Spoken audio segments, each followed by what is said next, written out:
وحده لا شريك له وأشهد أن سيدنا محمدا عبده ورسوله اللهم صل وسلم على سيدنا محمد مفتاح باب رحمة الله عدد ما في علم الله صلاة وسلاما دائمين بدوام ملك الله وعلى آله وصحبه.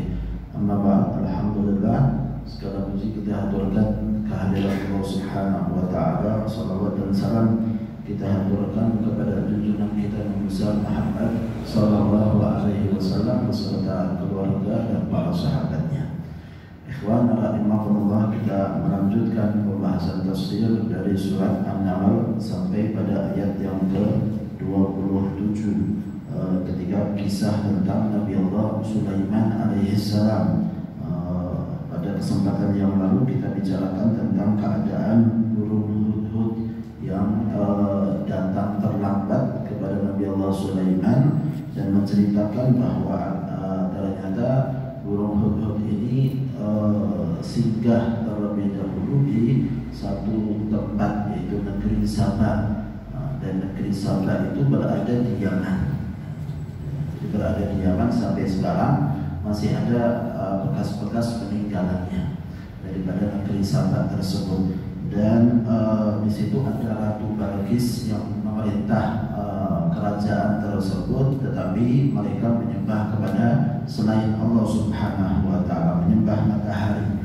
Maka pada saat itu Nabi Allah Sulaiman alaihissalam kemudian mengatakan kepada burung hudhud ini dengan menyatakan qala sananduru asadaqta am kunta minal kadhibin.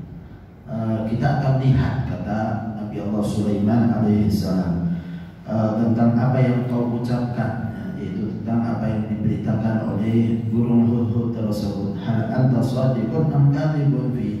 Apakah engkau ini dusta atau kemudian benar dengan apa yang kau ucapkan itu? Maka diungkapkan oleh Nabi Allah Sulaiman semacam itu.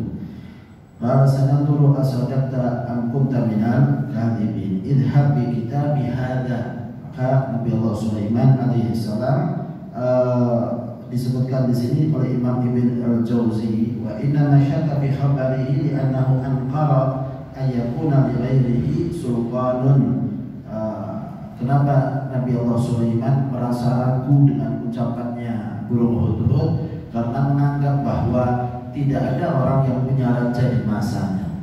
Seharusnya yang punya raja hanya beliau Nabi Allah Sulaiman alaihissalam, dan Nabi Allah Sulaiman sudah minta kepada Allah Subhanahu wa taala untuk diberikan kerajaan yang tidak pernah ada orang mendapatkan kerajaan sebelumnya, dan tidak pernah ada pula orang yang mendapatkan kerajaan setelahnya. Itu yang diinginkan oleh Nabi Allah Sulaiman dan diberi oleh Allah Subhanahu wa taala. Maka ketika diceritakan ada seorang ratu punya kerajaan semacam itu, dia pun, Nabi Allah Sulaiman, merasa ragu dengan apa yang dikatakan oleh burung hudhud hingga mengatakan kata-kata semacam itu. Balasanan dulu asadaqta am kunta minal kadhibin idhhab bi kitabi. Maka kemudian Nabi Allah Sulaiman alaihissalam membuat surat, ajakan kepada Ratu Balqis untuk beriman kepada Nabi Allah Sulaiman alaihissalam. Begitulah para nabi dan para rasul. Kita lihat ikhwan rahimahumullah, cara dakwah itu macam-macam. Cara dakwah itu entah kita duduk bersama dengan seseorang bicara tentang masalah Islam, sebagaimana disebutkan oleh seorang sahabat, ta'al mu'min sa'ah. Mari ayo kita beriman sesaat, ingat kepada Allah Subhanahu wa taala. Ini menunjukkan juga salah satu cara dakwah kita di dalam berzikir, mengingat kepada Allah Subhanahu wa taala. Selain itu pula, maka metode-metode apapun yang penting tujuannya adalah untuk mengajak seseorang kepada Allah dan Rasul, maka itu adalah satu hal yang sangat baik dan sangat dianjurkan. Bicara atau lewat tulisan, kan begitu ya. Dulu tidak ada WA, tidak ada istilahnya metode HP dan lain sebagainya, maka yang digunakan adalah tulisan. Begitu pula di masa sekarang ini, seseorang dengan masa sekarang ini bisa menggunakan teknologinya untuk sesuatu kebaikan, maka gunakan. sehingga penggunaan alat teknologi dan lain sebagainya untuk hal-hal dakwah itu bukan suatu hal yang dilarang dalam syariat Islam. Kenapa? Karena setiap masa dan setiap waktu, di masa itu para nabi dan para rasul berusaha untuk berdakwah dengan metode dan keadaan mereka masing-masing. Sehingga Nabi Allah Sulaiman alaihissalam membuat suatu surat kepada Ratu Balqis mengajak kepada Islam. Begitu pula Rasulullah Shallallahu Alaihi Wasallam. Rasulullah Shallallahu Alaihi Wasallam setelah selesai daripada urusan dengan orang-orang Quraisy, ya, kita tahu bahwa Rasulullah Shallallahu Alaihi Wasallam 13 tahun bersama dengan orang-orang Quraisy di Makkah. Setelah itu kemudian Rasulullah Shallallahu Alaihi Wasallam di Madinah. Ketika berada di Madinah, Rasulullah Shallallahu Alaihi Wasallam berperang melawan orang Quraisy lagi, sehingga sibuk dengan peperangan mereka, mulai daripada perang Badar, perang Uhud, sampai yang terakhir akhirnya ada perjanjian Hudaybiyah. Kurang lebih 4 tahun ya daripada masa hijrahnya Nabi Shallallahu Alaihi Wasallam sibuk dengan peperangan melawan mereka, hingga akhirnya mendapatkan kesepakatan untuk damai. Nah, pada saat masa-masa damai itulah Rasulullah Shallallahu Alaihi Wasallam mulai mengembangkan dakwahnya bukan hanya kepada orang-orang Quraisy saja, tapi kepada orang-orang di luar Quraisy, bahkan kepada para raja. Rasulullah Shallallahu Alaihi Wasallam menuliskan surat. Ketika menuliskan surat, Rasulullah Shallallahu Alaihi Wasallam dikatakan oleh para sahabat, ya mereka itu para raja, para ketua, para pemimpin di daerahnya tidak akan membaca surat kecuali dengan cap. Harus ada cap. Maka Rasul mengatakan buat cap, silahkan. Apa capnya? Dari cincin. Dibuatkan oleh para sahabat. Dari cincin tersebut ada tulisannya Muhammad Rasulullah. Sehingga kemudian setelah selesai maka dicap oleh Rasulullah Shallallahu Alaihi Wasallam hingga tampaklah tulisan Muhammad Rasulullah di dalam cap tersebut. Kemudian ikhwan rahimakumullah, begitu pula Nabi Allah Sulaiman alaihi salam. Nabi Allah Sulaiman disebutkan di sini maka kata kitaban wa khatamahu bi khatamatin bi khatimihi wa dafa'u ila al-hudhud. Nabi Allah Sulaiman buat surat dan dibuat cap juga oleh Nabi Allah Sulaiman alaihi salam supaya diterima oleh para raja dan akhirnya mereka mau membacanya, sehingga dalam hal ini mengikuti perkembangan zaman selama tidak melanggar syariat boleh-boleh saja. Mengikuti perkembangan zaman dalam hal ini pakai cap diperlukan, bukan suatu hal yang dilarang, maka boleh-boleh saja untuk dilakukan oleh para sahabat waktu itu dan tidak dilarang oleh Rasul Shallallahu Alaihi Wasallam. Dan kemudian itu juga dilakukan oleh Nabi Allah Sulaiman pada masa itu. Maka Rasul Shallallahu Alaihi Wasallam dalam kisah memberikan surat kepada Raja Persia, memberikan surat kepada Raja Kaisar, memberikan surat kepada Raja Muqawqis di Mesir. Semua para raja yang ada di sekitar tempat Nabi Shallallahu Alaihi Wasallam diberikan surat oleh Rasul Shallallahu Alaihi Wasallam hingga di Syam kepada Raja Heraklius. Surat itu sampai kepadanya hingga Abu Sufyan yang kemudian datang dagang di Syam itu pun mengetahui bahwa ternyata Raja Heraklius pada saat itu menerima suratnya Rasul Shallallahu Alaihi Wasallam. Dan Raja Heraklius sendiri yang setelah menanyakan kepada Abu Sufyan mengatakan bahwa apa yang kamu katakan tentang Nabi tersebut sungguh aku tidak mengira keluar daripada diri kalian. Syam termasuk bawahannya daripada Raja Romawi di masa itu adalah negeri Syam. Tapi pada saat itu tidak mengira bahwa akan ada seorang nabi dan seorang rasul, walaupun sudah dinanti-nantikan oleh mereka, tapi mereka tidak mengira akan datang dari negeri Arab, orang-orang yang hanya sibuk dengan kambing dan ternaknya saja. Tidak ada yang mereka itu kemudian punya perkiraan akan datang dari Mekah. sama sekali tidak. Maka pada saat itu Raja Heraklius mengatakan, apabila apa yang kau katakan benar wahai Abu Sufyan, sungguh dia akan mempunyai dan akan menguasai daripada apa yang aku injak kakiku di sini. Artinya akan sampai kekuasaannya Nabi Shallallahu Alaihi Wasallam, kerajaan Nabi Shallallahu Alaihi Wasallam sampai di tempat tersebut. Dan akhirnya Abu Sufyan pulang pada saat itu mengatakan kepada sahabat-sahabatnya, sungguh raja daripada Heraklius ini sampai takut sama Nabi Shallallahu Alaihi Wasallam.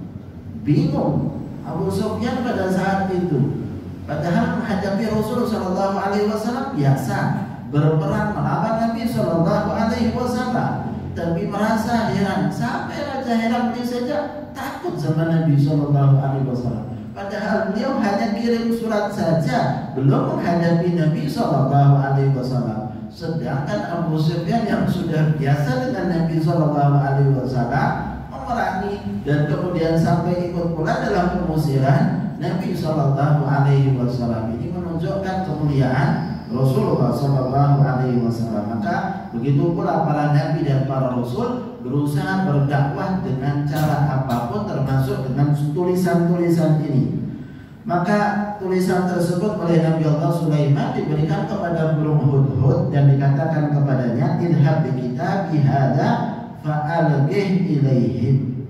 Bawa daripada suratku ini, kata Nabi Allah Sulaiman alaihi salam, dan berikanlah kepada ratu tersebut, ya, ila malaikat Saba wa jundiha, dan para tentaranya, kasih surat tersebut kepada mereka. Tsumma tawalla anhum. Kemudian setelah itu, setelah kamu berikan suratnya, kamu menyingkir sedikit, bersembunyi. Lihat apa yang mereka bicarakan. Fandur madza yarji'un. Lihat, perhatikan tanggapan mereka terhadap apa yang aku berikan surat ini kepada mereka. Fandur madza yarjuna minal jawab. Qala al-mufassirun akhadha hudhud al-kitab wa dhahaba ila Balqis wa qaumiha. Maka dibawalah oleh burung hudhud surat tersebut dan pergi menuju kepada Ratu Balqis dan kaumnya. Farafrafa fawqa ra'siha thumma alqa al-kitab fi hijriha. Maka pada saat itu datang burung hudhud masuk sampai ke kamarnya Ratu Balqis. Burung kemudian bisa sampai mengitari di atas kepalanya Ratu Balqis dan akhirnya meletakkan surat tersebut di pangkuan Ratu Balqis. Ketika dapati surat tersebut, qalat ya ayyuhal malau inni ulqiya ilayya kitabun karim. Maka surat tersebut dibawa untuk dihadapkan kepada persidangan lah, atau boleh dikatakan rapatnya mereka Ratu Balqis dengan bala tentaranya dan tokoh-tokohnya. Qalat li asyrafi qaumi. Maka Ratu Balqis mengatakan kepada tokoh-tokoh kaumnya, innahu atani kitabun 'azimun jalilun. Sesungguhnya telah datang kepadaku surat yang agung sekali. Ini ulqiya ilayya kitabun karim. Disebutkan di dalam ayat Al-Qur'an, Ratu Balqis mensifatkannya dengan kitabun karim, yang mulia kitabnya. Suratnya ini surat yang mulia, sehingga awal tanggapannya itu sudah baik terhadap suratnya Nabi Allah Sulaiman alaihi salam. Dari sejak awal sudah tanggapannya Ratu Balqis ini sudah baik terhadap apa yang didapat dari Nabi Allah Sulaiman alaihi salam. Ini ulqiya ilayya kitabun karim. Sesungguhnya saya mendapatkan surat yang mulia, yang agung dalam hal ini. Innahu min Sulaiman. Sesungguhnya surat ini dari Sulaiman. Wa innahu bismillahirrahmanirrahim. Dan sesungguhnya inilah di awal suratnya dibacakan oleh Ratu Balqis, diawali dengan apa? Diawali dengan ucapan Bismillahirrahmanirrahim.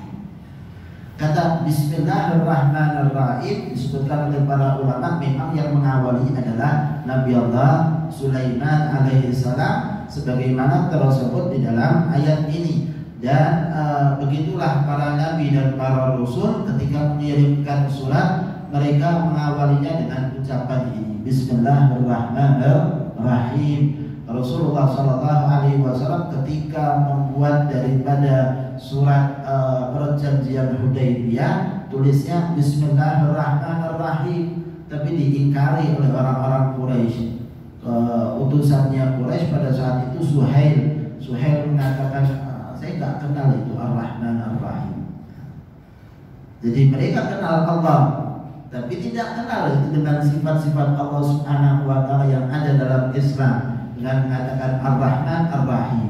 Sehingga tanggapannya, saya nggak kenal Ar-Rahman Ar-Rahim. Tulis saja Bismikallahumma. Tulis saja dengan kata-kata Bismikallahumma. Bismikallahumma artinya dengan namamu ya Allah. Sama sebenarnya. Tapi mereka kenal Allah, tapi tidak kenal Ar-Rahman Ar-Rahim. Mereka orang-orang Quraisy semacam itu, tahu bahwa kalau ditanyakan siapa pencipta langit, Allah. Ditanyakan siapa pencipta bumi, Allah. Siapa yang menciptakan gunung, lautan dan lain sebagainya, mereka pasti mengatakan Allah. Lalu kemudian ditanyakan, kenapa kalian menyembah selain Allah? Ini yang mereka bingung. Ya, gak bisa jawab kalau sudah semacam itu. Sudah tahu semuanya yang ciptakan Allah, lalu kenapa menyembahnya kepada selain Allah? Maka mereka tidak bisa jawab. Ya, ini kita dapati orang-orang terdahulu semuanya nyembahnya kepada berhala. Cuma kita tahu bahwa ada Allah yang menciptakan alam semesta ini adalah Allah, bukan berhala-berhala yang mereka sembah karena mereka menyembahnya dalam artian yang membuat berhalanya juga mereka sendiri.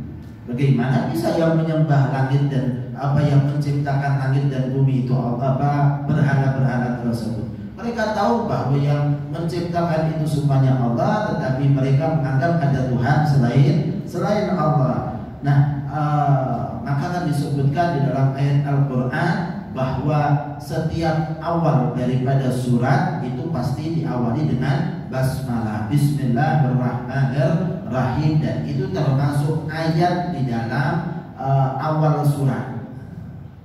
Maka dalam Al-Fatihah awal suratnya adalah Bismillahirrahmanirrahim, sedangkan awal surat Al-Baqarah ya Bismillahirrahmanirrahim alif lam mim, semacam ini. Begitu pula ayat-ayat dan surat-surat selanjutnya yang tidak ada di dalam surat yang diawali dengan basmalah adalah surat At-Taubah, tetapi digantikan dengan yang ada di dalam surat An-Naml ini. Surat An-Naml basmalahnya ada 2 kali, di awal daripada surat dan di tengah surat, yaitu ketika disebutkan surat Nabi Allah Sulaiman alaihi salam, innahu min Sulaimana wa innahu bismillahirrahmanirrahim.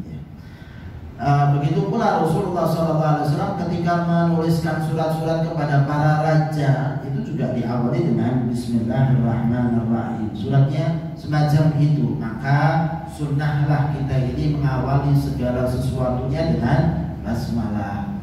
Mau kemana saja basmalah, pakai bajunya basmalah, mau ke kamar mandi basmalah, mau makan basmalah, terus semacam itu. Dan Bismillahirrahmanirrahim ini ada 19 daripada huruf-hurufnya. Huruf-hurufnya ada 19. Siapa yang sering membacanya maka insya Allah terjauhkan daripada siksa api neraka, yang mana siksa api neraka itu ada 19 penjaganya. Alaiha tis'ata asyar. Di neraka itu kan ada 19 daripada penjaga, daripada malaikat yang menjaga daripada neraka tersebut. Sering membacanya maka insya Allah akan terjaga dan akan terhindar daripada siksa api neraka. Dan sunnah bagi kita untuk membaca khususnya pada saat malam hari. Malam hari sebelum tidur sunnah membacanya sebanyak 21 kali. Sebelum tidur baca basmalah sebanyak 21 kali. Siapa yang membacanya maka insya Allah malam tersebut akan dijaga oleh Allah dari segala sesuatu yang tidak disukainya. Apapun itu, bencana, kebakaran, kemalingan dan lain sebagainya dijaga oleh Allah Subhanahu wa Ta'ala. Bahkan bukan hanya dirinya saja, tapi 40 rumah sebelah kanannya, 40 rumah sebelah kirinya, 40 rumah belakangnya, 40 rumah depannya dijaga oleh Allah Subhanahu wa Ta'ala. Nah, mereka orang-orang salaf kita selalu tekun dalam hal-hal ini. Kenapa? Ingin memberikan manfaat kepada orang lain. Ibadah mereka itu tampaknya sepertinya manfaat buat dirinya, tapi sebenarnya manfaat juga buat orang-orang di sekitarnya, sehingga memberikan ketenangan, keamanan kepada orang-orang di sekitarnya. Sebab keberadaan mereka orang-orang yang dekat kepada Allah Subhanahu wa Ta'ala. Kemudian disebutkan di dalam ayat innahu min Sulaiman wa innahu bismillahirrahmanirrahim, menunjukkan bagaimana peribadatan kepada Allah Subhanahu wa Ta'ala, pentauhidan kepada Allah Subhanahu wa Ta'ala, tunduk dan patuh hanya kepada Allah Subhanahu wa Ta'ala. Maka dilanjutkan oleh Nabi Allah Sulaiman alaihissalam, alla ta'lu alayya wa atuni muslimin. Janganlah kalian ini merasa diri kalian lebih daripada saya, merasa diri kalian menyombongkan diri kalian daripada saya. Kama yaf'alul muluk, sebagaimana dilakukan oleh para raja, para penguasa semacam itu. Waji'uni mu'minin, datanglah kalian semuanya kepada aku dalam keadaan berserah diri, dalam keadaan taat, tunduk dan patuh kepada Nabi Allah Sulaiman alaihissalam. Suratnya hanya itu saja. Alla ta'lu alayya wa atuni muslimin. Kamu jangan sombong-sombong sama saya. Gimana? Surat cuma isinya seperti itu. Datang kepada aku dalam keadaan beriman kepadamu, datang kepada aku dalam keadaan tunduk dan patuh kepada aku. Itu yang ditunjukkan oleh Nabi Allah Sulaiman alaihissalam. Alla ta'lu alayya wa atuni muslimin. Karena maka ratu pada saat itu mengatakan, ya ayyuhal malau aftuni fi amri, wahai para pembesar, asyiru alayya fil amr, kasih saya masukkan dalam hal ini, dalam perkara ini, menghadapi perkara yang disebutkan tentang Nabi Allah Sulaiman alaihissalam. Ma kuntu qati'atan amran hatta tashhadu, saya tidak akan memutuskan suatu perkara hingga kalian menyaksikannya, berada dengan di hadapan kalian semuanya. Saya akan putuskan setelah kalian menyaksikan apa yang menjadi musyawarah kita pada saat ini. Maka mereka orang-orang besar kaumnya Nabi Allah Ratu Balqis mengatakan, qalu nahnu ulu quwwatin wa ulu ba'sin syadidin. Mereka mengatakan, kita ini adalah orang-orang kuat. Kita kerajaan Balqis pada saat itu adalah kerajaan yang luar biasa, menundukkan daerah-daerah sekitarnya. Maka mereka mengatakan kepada Ratu Balqisnya, nahnu ashabu kathratin fil rijali wal aitan. Kita ini adalah orang yang banyak bala tentaranya, nggak usah khawatir ya. Wa ashabu syiddatin fil harbi, kita ini adalah orang-orang yang tangguh dalam peperangan. Ketika perang kita ini adalah orang-orang yang tangguh, sudah tercoba pada waktu-waktu sebelumnya. Wal amru ilaiki fanzuri madza ta'murin. Tetapi ya sudah, perkara kepada kamu wahai ratu, karena yang memutuskan adalah ratunya, yang memutuskan adalah pemimpinnya kepada Ratu Balqis tersebut. Wal amru ilaiki fanzuri madza ta'murin, maka perhatikan apa yang kamu perintahkan, kita taat saja. Perintah perang, kita perang. Perintah supaya tunduk, ya tunduk, sudah. Tapi kita adalah orang-orang yang punya kekuatan. Kita adalah orang-orang yang tangguh, banyak tentaranya, banyak kekuasaan kita. Maka wa qauluhum hadza dalilun ala ta'al mufritah. Nah, ucapan mereka ini adalah ucapan yang menunjukkan bahwa ya sudah, mereka itu pasrah benar-benar kepada Ratu Balqis. Apa saja yang diperintahkan Ratu Balqis itu ya sudah, yang mereka akan taati. Mereka tidak akan kemudian lebih daripada apa yang diucapkan oleh Ratu Balqis selanjutnya ini. Diperintahkan perang, dia taat, mereka akan perang. Diperintahkan untuk tidak perang pun ya sudah, mereka tidak akan berperang. Para Qurtubi akhadha bi husnil adab ma'a qaumiha wa musyawaratihim fi amriha fi kulli ma ya'rudu laha. Dalam hal ini memang kita lihat bagaimana adab yang luar biasa di antara Ratu Balqis terhadap para pembesar-pembesarnya. Bagaimana Ratu Balqis pada saat itu menyerahkan musyawarah kepada para pembesar, tetapi para pembesar pada saat itu memberikan lagi kepada Ratu Balqis tentang masalah keputusan yang akan diambilnya. Farajaha al-malau bima yaghru ainuha min i'lamihim iyyaha bil quwwati wal ba's. Walaupun mereka sudah ungkapkan tentang kekuatan mereka, kerajaan yang mereka miliki pada saat itu, tetapi ini sudah dikembalikan perkara tersebut kepada Ratu Balqis. Masalah wa amra ila nadhariha wa hadhihi muhawarah hasanah minal jami'. Ini merupakan apa istilahnya musyawarah yang sangat bagus sekali antara seorang pemimpin dengan rakyatnya. Tetapi dalam hal ini karena pemimpinnya adalah seorang wanita, ya dikembalikan selesai kepada wanita. Maka wanita mempunyai kelembutan dalam hal ini sehingga yang dilakukan oleh Ratu Balqis tidak seperti yang mereka inginkan, maunya perang misalnya, karena mereka sudah menunjukkan kekuatan untuk berperang, siap untuk berperang, tapi ditahan oleh Ratu Balqis dengan ucapannya, qalat innal muluka idza dakhalu qaryatan afsaduha wa ja'alu 'izzata ahliha adillah. Sesungguhnya para raja itu kalau sudah masuk ke dalam suatu daerah dan akhirnya memenangkan daerah tersebut, akan merusak, akan membuat suatu kerusakan di daerah tersebut, menghancurkan apa yang sudah kita bangun ini semuanya. Kemakmuran rakyatnya sudah akan hancur habis, dan setelah itu waja'alu 'izzata ahliha adillah, dan akan menjadikan orang-orang yang mulia di antara mereka jadi hina. Khawatir Ratu Balqis nanti akan jadi hina dirinya ketika kemudian ditawan dan dijadikan budak dan lain sebagainya. Itu kan kebiasaan peperangan di masa itu. Tapi lihat ikhwan rahimahumullah, dalam Islam kita ini ketika ada pemimpin-pemimpin, maka para pemimpin-pemimpin tersebut daerah yang kalah dalam peperangan selalu mendapatkan kemuliaan. Tidak ditempatkan seperti apa yang mereka biasa lakukan. Ketika ada tawanan perang Badar, maka para sahabat diingatkan oleh Rasulullah SAW, berbuat baiklah kepada mereka. Maka dikatakan oleh para sahabat, kita nggak makan kecuali tawanan perang dulu makan. Kita nggak akan makan kecuali tawanan perang dulu makan. Dikasih makan dulu, setelah itu baru mereka makan. Dan yang dikasih makanan buat tawanan perang, keadaan makanannya lebih baik daripada apa yang mereka makan.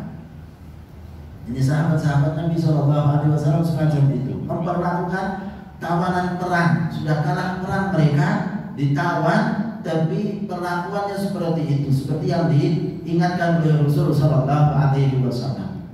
Kasih tempat yang baik, tidur yang baik, ada mereka kedinginan dikasih selimut dan lain sebagainya, pakaian kepada mereka sehingga tidak kedinginan mereka. Itu dilakukan oleh para sahabat. Apalagi terhadap pemimpin-pemimpinnya, dari mereka pasti mendapatkan perlakuan yang khusus, sebagaimana disebutkan dalam kisah peperangan ketika Salahuddin Al-Ayyubi.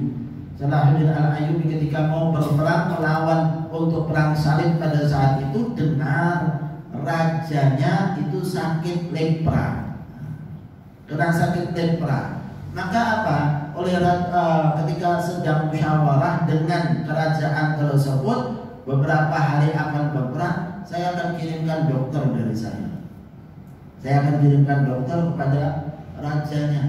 Kenapa kok dikirimkan? Karena kedokteran dalam Muslim lebih baik daripada kedokteran siapapun. Mereka nggak punya dokter ahli seperti dokternya kaum Muslim. Islam pada saat itu sangat berkembang sekali, ilmu kedokterannya luar biasa. Maka mau dikirimnya dokter khususnya Salahuddin Al-Ayyubi dikirim ke sana mengobati rajanya. Karena mereka keilmuannya dokternya itu nggak seberapa dibandingkan dengan kaum muslimin. Nah ini kan menunjukkan bagaimana Islam sangat berberi kemanusiaan, walaupun terhadap musuh-musuhnya yang akan berperang saja diperlakukan sebaik itu oleh kaum muslimin. Maka dalam hal ini yang ditakutkan oleh Ratu Balqis, wa ja'alu 'izzata ahliha adillah wa kadzalika yaf'alun. Itu yang mereka kerjakan. Setiap masuk dalam satu daerah, hancur berantakan daerah tersebut, dan yang mulia jadikan hina, jadikan budak mereka itu semuanya. Wa inni mursilatun ilaihim bihadiyatin fanadhiratun bima yarji'ul mursalun. Sudah gini saja kata Ratu Balqis, saya akan kirimkan hadiah.